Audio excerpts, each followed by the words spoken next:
It's simple, really. Great stories with a good cup of tea. It's the Tea with Mike show. Tea with Mike fans, on this episode, Ely, the magician, stops by. Come learn all about magic and enjoy another tea fact. And as always, thanks for watching. All right, guys, welcome to the Tea with Mike show. Joining me for this one is Ely. Welcome to Tea with Mike. What's up, Tea with Mike? Woo! I'm excited. Thanks so much for being here. So let's just jump right in. And do you want to start by telling everyone all about you? All about me? What is? Do I get to just talk? Yeah, just talk a little bit. Awesome. Okay, cool. My name is Ely. My stage name is Ely Magic. My real name is Ely Howie. I'm a professional magician and illusionist from Cleveland, Ohio. I'm 20 years old. I just turned 20 last week, so I'm early 20 now. And I've been doing magic since I was 4 years old. I was lucky enough to meet a guy named Rick Smith Jr. when I was 16 years old. Since then, I've been able to tour the world, 11 countries, 25 states. It's been an incredible experience, and I'm really happy to be here. I'm really happy to be joined with Tea with Mike, which I know both of us were on the Gary V Tea with Gary V show. Which is obviously how I first came across you. And I thought, cheers. And I thought it was he loved your magic trick. Which was awesome. That was probably one of the best introductions somebody's done on the show.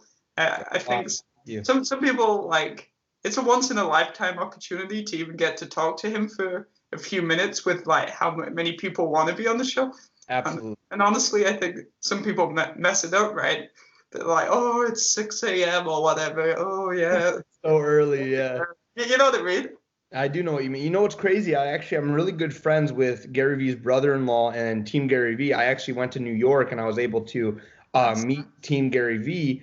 And I was supposed to meet Gary V in person, and he unfortunately had an emergency conference that he was doing in Texas.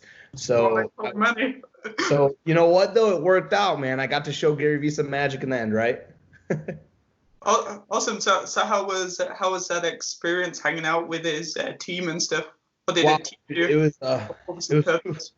It was amazing. It was life-changing. They know everything about social media. When it comes to social media, they know everything when it comes to business. It was just super mind-boggling. As you know, speaking to just Gary alone is it's awesome to experience and learn from someone who has that type of experience. So when I got to sit down with the whole team and see how they work, I mean, when I walked into Team Gary V, it was VaynerMedia in New York City. I walk in and there's people on 3 different iPads. There's people on computers walking around. Yeah. Very busy. Awesome. So let's take it back a little more. So what inspired your love for magic? Wow. Oh, dude, that's a great question. So like I said, I started magic when I was 4 years old, which is a really young age. And it's not like my mom and dad were magicians. That's not how it was. My mom is a school teacher. My dad is a businessman. And when I was 4, my mom just got me a magic kit, something that parents do. They'll get you a little magic kit. Unlike other kids, though, I kind of took it very seriously, and I really fell in love with the way that people in my family specifically were reacting. So it's funny because, I was 4 years old. I'm not the greatest magician ever. I was 4. I'm a little kid. And the magic tricks that I learned were actually magic tricks that my mom and dad were helping me learn because I wasn't able to read well. So they were helping me learn the tricks off of the instruction manual. And I would show people in my family, like my uncles, my aunts, magic tricks, and they would all react as if I was the greatest magician ever. They would freak out, but they would pretend. Nice, which is their DNA. They're tuned to applaud every little thing, right? Exactly. And you know what? That boosted my confidence 1,000,000%. I think that every kid growing up should have a support system like that where even if they're not that great, they're getting applauded, they're getting cheered on. And for me, that's what really, that was the thing that just kept the ball rolling. That's what made me practice, get better. That's quite interesting what you told me, and just because we were already talking about it, because that's like the opposite of what Gary Vee would recommend. Yeah. Gary V would say, well, if you're bad at something, just stop doing it and do something that you're good It's at. finishes. Yeah, Gary V wants you to, but Gary V's right in a sense that, but he's talking to adults. So for instance, I'm a magician. I'm not an NFL or NBA player. So if I went and played basketball with LeBron James and a bunch of other basketball players, I'd get smoked, dude, because I'm not a basketball player. I could barely make a free throw. You know what I mean? That's not my genre. But when it comes to magic, LeBron James couldn't do a magic trick even close to how I can do it. You know what I mean? So it's like Gary V's right in that sense. Very right. Very right. Awesome. So obviously then, so how many hours a day were you practicing like magic? Just for a little bit of context, Every growing up day, every every day till I was 13. So 4 to 13 for 6 hours a day. And I like to call that 9 years of being single. day. Because that's literally what it was. It was in front of the mirror at home, sitting there by myself, doing magic and pretending in my mind. I would pretend how people would react to certain magic. It was super weird. It was like it's kind of funny. Like if you would have seen me, you'd been like, "This kid is crazy." But I mean, that's kind of what it was. I was just sitting in front of a mirror and I was trying to be the best that I could be in what I was trying to do. Fantastic, man. And then, so what would you say is the most rewarding part about being a magician? Dude, there's so many different rewards. There's so many different rewards to being a magician, and the thing is, like, it's different depending on what you do. Like I feel like I'm in the entertainment business, so I feel like a lot of entertainers, even singers, NBA players, anyone who entertains a crowd, I feel like has a lot of the added benefits of being a magician. Because like for me, obviously a lot of magicians are struggle building a following, and I was lucky enough to go on tour at a young age. I was lucky enough to build relationships, network with people, and with that being said, having a huge following is a benefit because I can see the DMs that kids send me. And this is one of the biggest things for me as a magician is I love seeing the potential magicians, the potential future magicians who DM me and say, dude, you inspire me. I can't wait. Dude, can you email me an idea for a trick? Can you help me? Can you watch over this trick and consult with me? I love being like kind of like a teacher now, or a mentor in a way. It's kind of fun. And dude, there's I can name hundreds of added benefits of being a magician. There's so many benefits to being in front of a crowd because you have what I like to call an extreme responsibility to helping people get inspired, motivated. You are basically you basically have a superpower where everyone's watching you, all eyes are on you, and you have to be careful. So that there's also, with that being a benefit, it's also almost a curse because you really have to be careful with what you say, what you do. Right. Because you're a role model for so many right people. in a way, which is an absolute blessing. It's an absolute blessing. I'm so lucky to have had this opportunity. And yeah, like you said, being looked at as a role model can sometimes be hard because you always. I'll tell you right now, my biggest fear in life. This is true facts, being honest. My biggest fear in life is not being liked. That is my biggest fear. And it's been that way. And it's also something I'm working on. It's also something I'm working on. When I was a kid, someone wouldn't like me. They would say, I don't really like you, kid. And I would do everything possible to figure out why that person doesn't like me.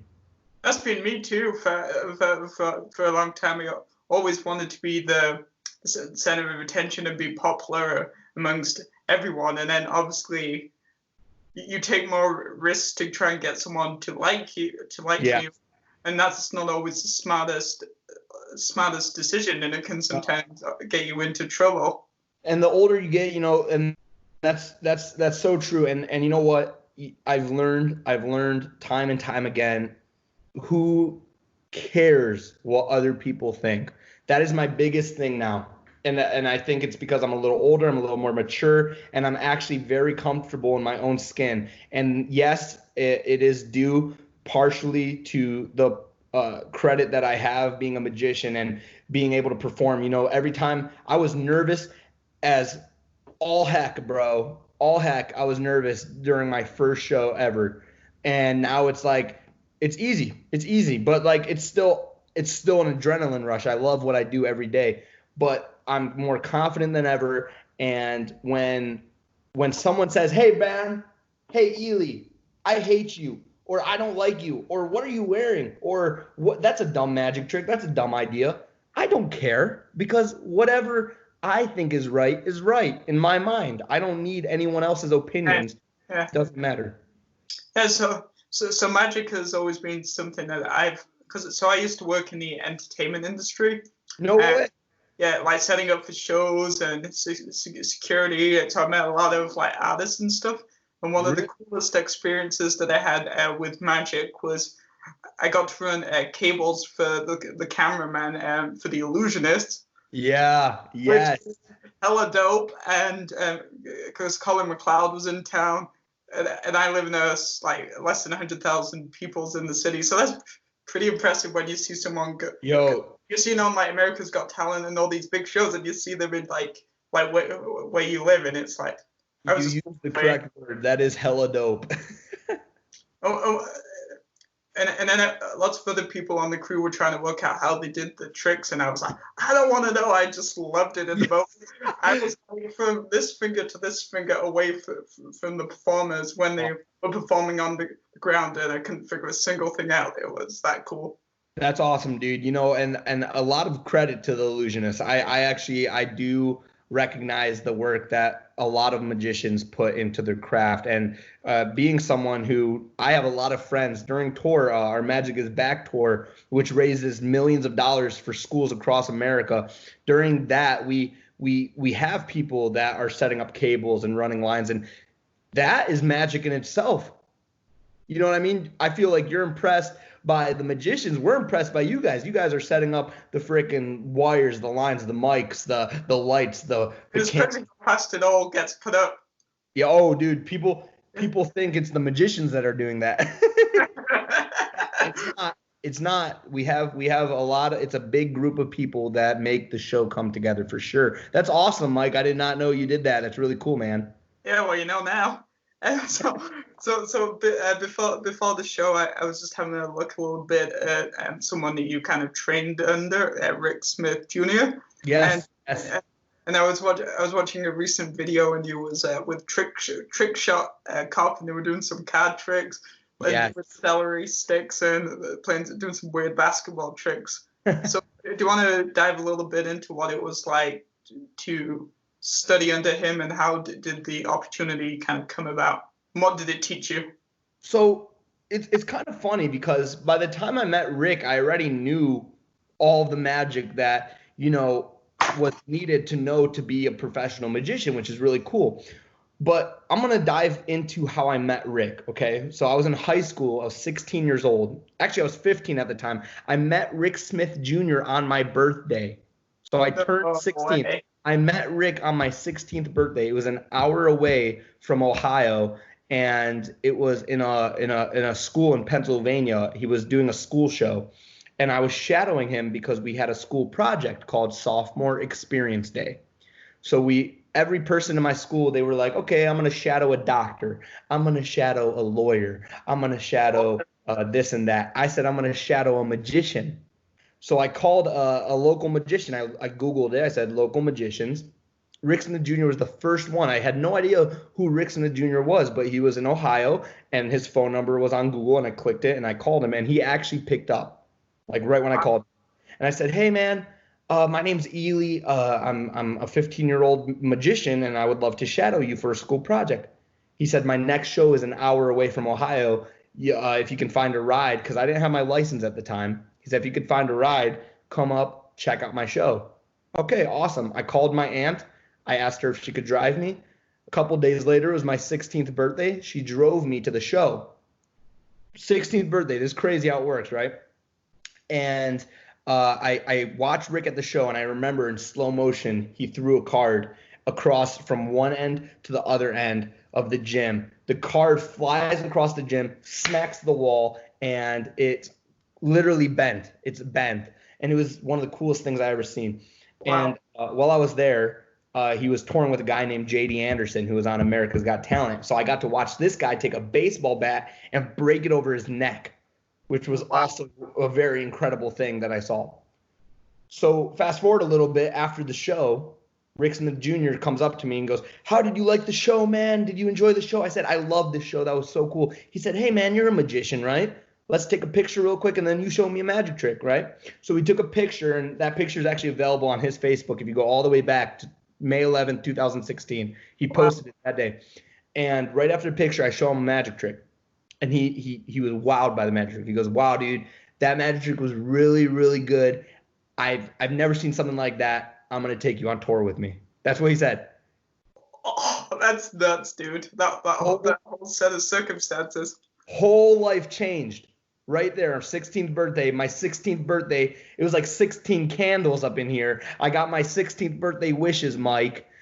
You know what I mean? And next thing I know, my whole life changes. My whole life changes. Rick Smith Jr. helps me with everything from learning the business aspects of being a magician and performing. And he also helps me with getting an agent, an office space, all these things that are just incredible. And that, real quick, for anyone that watches this show, I want you guys to know, if you're in a place where you don't know where you want to go in your life, and you have no idea what's going to happen, it can only take one person sometimes, one person to just change your life completely. One event, one networking. That's why I think it's so important to network with as many people as you can.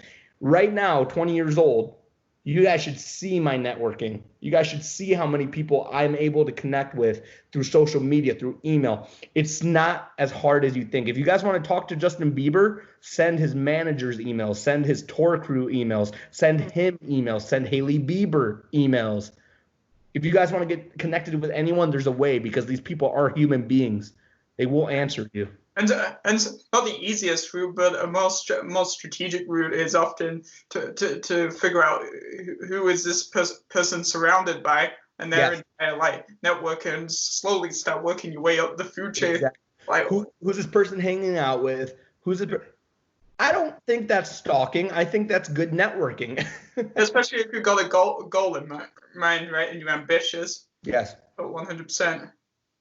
That was really cool, because you reached out to me, and it was right after I actually watched you on Tea with Gary Vee. You hit me up like 10 minutes later after the show. It was so quick. You were like right there. Hey, what's going on? Because I like watching. I do it for the most people, but not quite everyone. And then so I was watching your episode, and I think I was quite tired. And you were on like near the beginning, weren't you? Were you the first person or something? Yeah. Yeah. So the first two were okay, and then you come on, and then it's like, oh, just probably another normal person, because you don't be. And I started doing some magic. And then you're like, oh, okay, then you're like, hey, Gary, can I show you a card trick? And I'm like, okay, he's probably okay. But I think what was more attractive to me to reach out was, I think it was the energy and the way that you presented yourself, and seeing his reaction. That was the bit that appealed to me. Gary is one of the coolest, most genuine people I've ever been able to meet, and I think that his reaction was really good, really awesome. It was, you know what's funny is the place I was in at the time was my grandma's house. I had to move out of my apartment because my roommate was sick, and I was afraid because all this coronavirus stuff. So I was actually just temporarily staying at my grandma's house, and all I had was that one deck of cards. So it wasn't like I had anything crazy. I only had one deck of cards. You know what I mean? And I had to work with what I had. So that was awesome. But at that point, it's almost going back to what you just said about how sometimes it can take one person or one event to change something. It's like, number one, you don't necessarily need a multi-million-dollar setup. You just need to be like consistent, and and like you were saying, you never know what's going to happen. Never complain, ever. Never complain about your current situation, ever. That is a dangerous path you can take. If you are extremely poor, if you are and you have no resources to the internet, no resources to a phone, no resources. That's so funny. I said a phone and my phone went off. No resources to any type of thing to network, you're wrong. Because first off, if you have this mindset that nothing is going your way and life is horrible, your life is going to be in a very negative way. You need to try and maintain a positive outlook on everything and on all of your life. And here's an extreme tip for you. Networking, you don't need a phone. You don't need an email address. You don't need a laptop. You don't need internet. Go outside, especially when all this virus stuff is over. Knock on doors. I used to, when I was literally 13 years old, before I started calling restaurants, before I started cold calling all these people and emailing people, I knocked on every door in my entire city. No joke. It's a small township. It's called Columbia Station Township. I knocked on almost every single door and said, hey, my name is Ely. I'm a magician. If there's an event that you have in the near future, I would be more than happy to perform. And how did that work out? It worked out excellent. Every time I drive with my girlfriend around my old city, I can point at almost every house and be like, I performed there, I performed there, I performed at their grad party, I performed at their son or daughter's first communion, I performed at her 6th birthday party. Dude, it worked excellent. And guess what?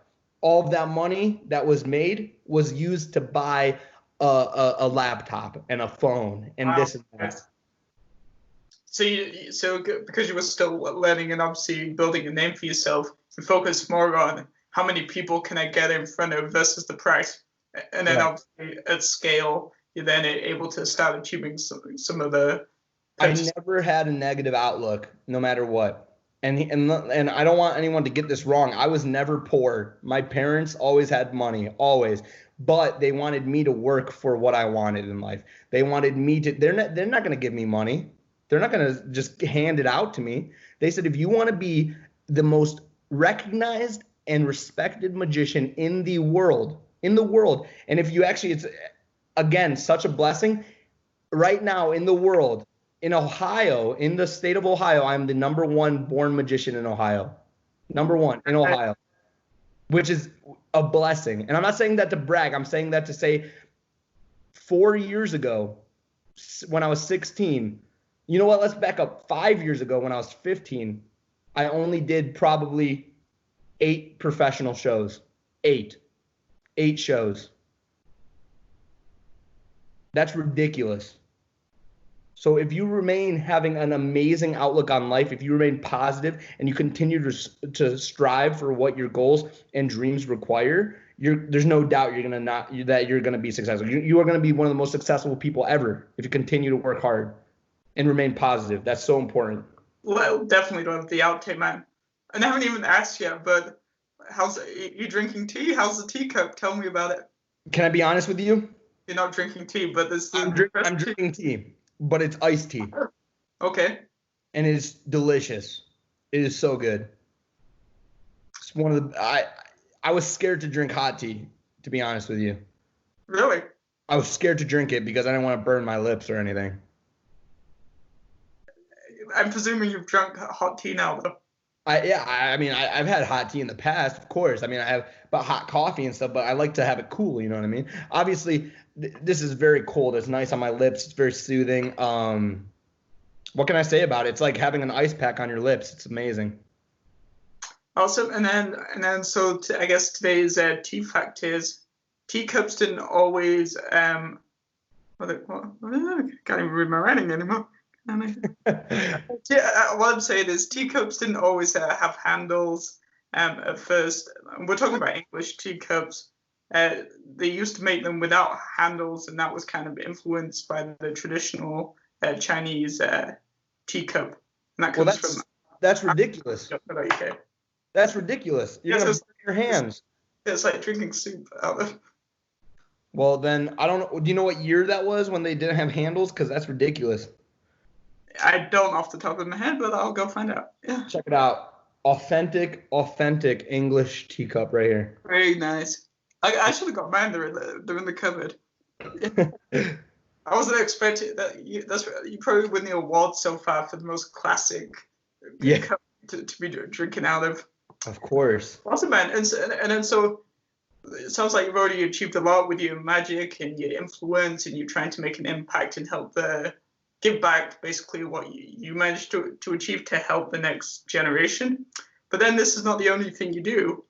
Tell us a little bit about the marketing course that you're taking at Cleveland. Yeah, I do. Yeah, you did your research on me, huh? Of course. I'm a college student. I'm a college student. I am a business major at Cleveland State. I take marketing classes. Yeah, I think it's really important to go to college. First off, if you're able to and if you want to. The reason I am going to college is because I truly believe that it makes you into a well-rounded individual that is able to. Now, I want to say this. College is not for everybody. That's the first thing. That's the first thing I want to say. College is not for everybody. And the college that I'm at currently, there are definitely classes that I'm like, why am I taking these classes? There was a class that was like a music class. There was a theater class, and I'm a business major. I'm like, why am I taking these? But I realized something, and this is really important. In 20 years, what if someone's talking about theater at a party or something, right? Someone's talking about theater. Sure. Because I took that dumb theater class, I will be somewhat educated enough to talk about the theater topic. And I think that, you know what? If you are able to go to college and if you want to go to college, why not? Just go. It's 4 years. 4 years is not a long time. It's not. 4 years is nothing. When you're 30 years old, you're not going to remember going to college. It'll just be done with. You know what I mean? Yeah, so I'm 24, so I'm older than you. I went to college for 4 years. I did 2 courses, two-year diplomas, because I'm in the Canadian system. So I took theatre and entertainment production, and then worked in that area professionally for a little while. And then I went back and I took marketing, media studies and professional communications. And so a nice, interesting combination of courses. So you would have liked taking theater classes because you're that type of major. I not me, man. Not me. I'm a business major. And you would think I would like theater because I do magic, stage, and stuff. And you in this way you can incorporate it in. I think the problem was it was too technical when I did the classes. It was very like very, very technical. They were like, oh, you need to know who wrote this script in 1957. I'm like, what does that have to do with anything that I do? I understand the stage. I understand how things work, but whatever. You know what I mean? But I'm sure there was a few things that you learned, though. Absolutely, yeah, absolutely. I did learn a lot in my theater class. I learned a lot in my music class. It's funny, my music class was called Roots of Rock and Soul, and it was basically you learned about all these like rock and roll people. And I went to I don't know what it was called. It was like Jersey Mike's or something. It was like a sub place. It made subs. And on the wall, there was a bunch of like rock and rollers, and I was able to name every single rock and roller. Even though that's like a pointless skill, I knew who it was, and I was educated. You know what I mean? Educated enough to name 14 rock and roll people. Nice, man. So what's on the radar next? What are some goals? How many years left do you have at the doing the marketing major? I have 2 more years of college, so I'm now going to be a junior. So after the summer, and as regarding what's on the radar, dude, expect a lot coming up. Let's hope that right now let's focus on everybody's health and safety. I hope that everything gets better here. I hope that this COVID just dies and goes away. I hate coronavirus. I hate COVID-19, all that baloney. I hate it all. And after that, lots of good things because we got some big performances coming up. Rick Smith Jr., I'll plug him right now because I know something big's happening and I'm allowed to do this. He is going to be on Dude Perfect Card Throwing Trick Shots 2.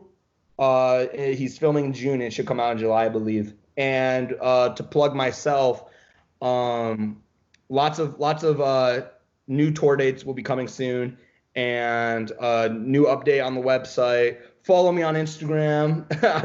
I'm sure Mike is gonna plug all of my things, all my socials. 100%. And yeah, lots to come in the future, dude. I'm very excited for the future. Dude, good stuff. I guess as we come towards the end of our wonderful conversation today, is there something that you would like to ask me? I would love to ask you a question, but what's going on? Here's a sub question. Who is one guest that I should strategically work towards getting on the Tea with Mike show? Who's one guest? Logan Paul. Okay. Do you know why? Why? Because he follows me on Instagram but doesn't read my DMs. So when you get him on the show, ask him why he doesn't do that, because I'm mad at him. Right. Good. Right. Like you're gonna never say never. You'll do it. All right, sure, cool. And then let me ask you a question. You said you want. All right, let me ask you a question. What is the best thing you learned in college?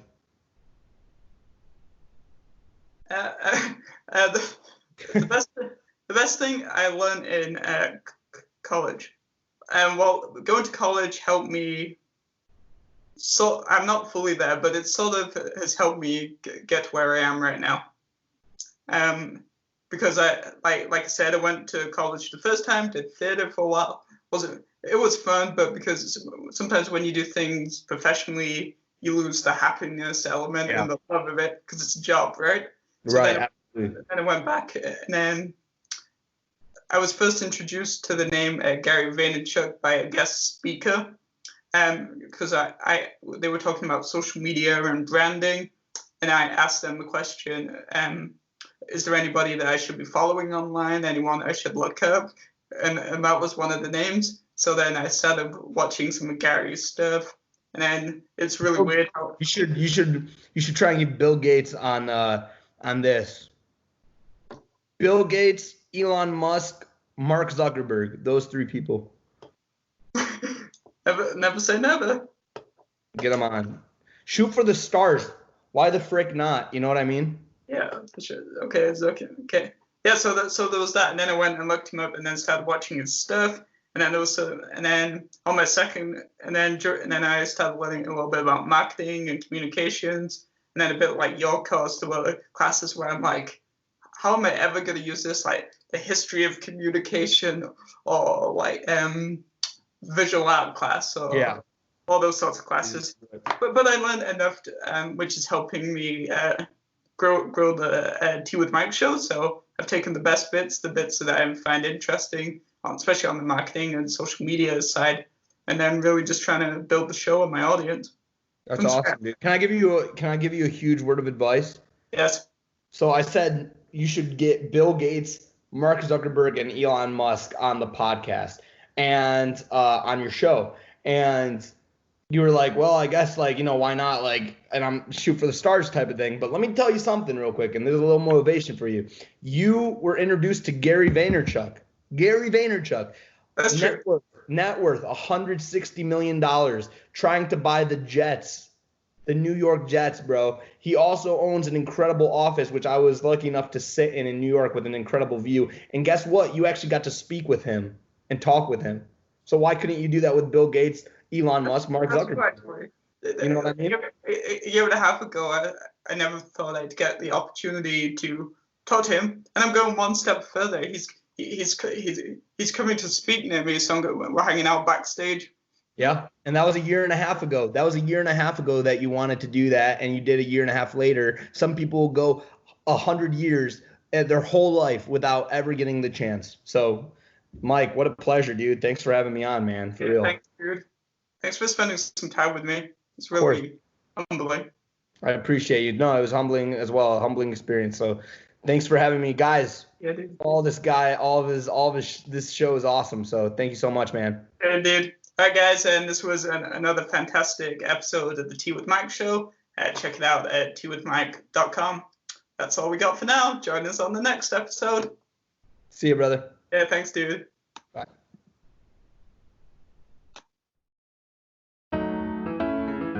It's the Tea with Mike show.